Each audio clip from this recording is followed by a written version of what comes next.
Hi guys, this is Neetu signing in as the Happy Tour. A lot of time this question comes up as to whether the word is process or proCESS. Well, it's a very simple answer. If you know the rules of syllable stress, let me tell you the rule. It is if a word has two parts, two syllables like process, and it's used as a noun, then you stress the first part. So we would say proCESS if it's a noun.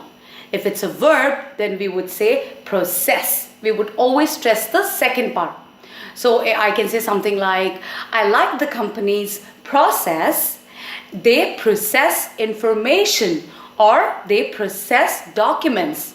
So process when it's used as a noun, proCESS when it's used as a verb.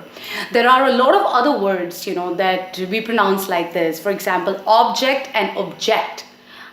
This is an object and I object to this. So whenever you feel confused as to whether to stress the first part or the second part, just ask yourself. If it's a noun, you stress the first part. If it's a verb, then you stress the second part. Most of the times this rule kind of applies. On this note, this is Neetu signing off as the Happy Tour. Keep learning. Bye-bye.